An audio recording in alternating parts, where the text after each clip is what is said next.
Maayong adlaw ka probinsyana. Ubani na pud mi sa atong Saturday event. Kada Sabado ra gyud ang akong highlight nga vlog. Kay sugod ng klase sa mga bata ug halos tanan nato nga time tuag gyud sa pag-atiman sa ilahang mga schoolwork. Ug today is the day, Sabado na gyud. Ginhawa na ta mga mama. Wala lang kayo minisayo ug mata aron makapahuway pud akong bagets. Nagluto na dayon ko og potato fries para sa iyang pamahaw para inigmata niya diretso na siya kaon. Ug paghuman niya og kaon so naghinay-hinay na dayon mi og tugbong dito sa ubos. Kay mga ligo mi today sa dagat sa tungod ragod. Fast forward, naabot na gid mi sa dagat. Malinawon ra ang palibot ug madungog sad nako ang ginagmayng hapak sa balod. Pag-abot na mo sa Akasya, nagduwa na ni si Jetris ug si Giancarlo nga among naabtan. Ug akong anak super ka-excited wa pagay kapahuway ni diretso dayon sa dagat. As a mama, malipay gyud ta magtan-aw sa atong anak no nga bisan sa simple nga pamaagi, mahatagan nato sila og reward sa ilang pagpaningkamot sa ilang pag-eskwela. Simple ug less gasto ra gyud ang gusto na kong ihatag nga laag sa akong anak aron maka-appreciate siya sa simple nga kinabuhi. Samtang nalingaw among mga bata sa dagat, kaming mga mama naglutuay na pud mi diri para sa among paniudto. Galing pa di ay miani kay aron mubaga na ni amo ang uling. Gamay ra man unta nga uling among gi-request pero ang niabot hapit man usa ka sako. Iapil na balang ka na mugsugba ang gadala aning uling.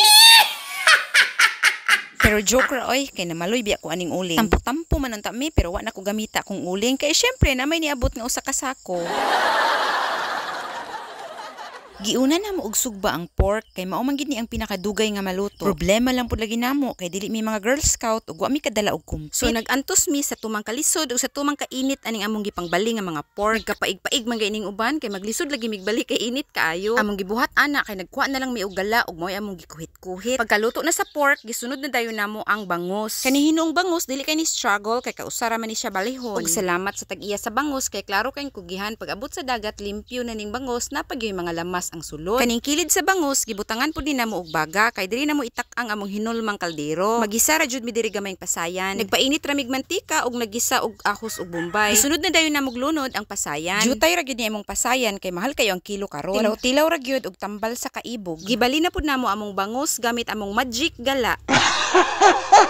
Pero wa ni namo giukay sa pasayan among magic gala ha. Kutsara ra among giukay sa among pasayan. Kaning gala para ra gyud ni kuhit sa among sinugba. Pagkaluto na sa bangus, gisunod na dayon namo amo ang tamarong. Dali ra man hinuon ni maluto ang tamarong kay nagka-alas 12 na gyud og gutom na. Pero balik na pud tag struggle ani inig bali kay tagsaon man gyud bali atong tamarong. Samtang nagpaabot maluto tanang sudan ang mga bata, lingaw pa gyud kayo silag salom-salom, dula-dula sa mga balas. Importante nag-enjoy ra gyud sila sa ilahang Saturday. Human sa struggle sa gala, so nangaon na gyud mi. Hapit na gyud ni una hinuon, gutom na kaayo. Pero naka-snacks man hinuon ning mga bata. Problema lang kay si Jetris ug si Andre dili mangaon sa amo ang mga gipangluto nga sudan kay ari ra gyud taon sila sa hotdog. Arang si Giancarlo kay pasayan iya ha. Si Jillian mukaon hinuon sa sinugbang isda. Makarelate gyud tingali tanang mama kanang mag-aghod kag luto nya ikahuman dili mukaon nimong bata. Sakripisyuhan gyud og pailin-ilin. Balik ta sa among mga sudan diri sa lamisa. Naami bula-bula made from puso sa saging. Yay, salamat sa nagdalaan ni kay lami kaayo. Napagyoy kanon nga mais. Napagid mi ginamos nga daghan kay kamatis ug sibuyas bombay nya halang pagyud. Naapod mi pork binaguungan. Ayay, salamat in towns nagdalaan ni. Magkaon lami jud ning watermelon kung natas dagat. Nya libak-libak gamay. Samtang nagpractice og pamukot ang mga bata. Sa mabaw ra sad gud na sila namukot. May na lang makakita pud sila ba kung unsaon gyud ang pagpamukot. Swerte ra jud kaayo kay na sila nakuha nga usa. Aron nasa ta ikahatag nga example ba nga na jud di ay isda nga makuha kung mamukot ta. Ug si Giancarlo hilig man siya mamingwit so namingwit pud siya diri sa mabaw ra gud. Man sa pangisda lesson nituslob ra kog kadali sa dagat ug naghinay-hinay na pud mig panguli. Daghang salamat sa pagtan-aw ka probinsyana.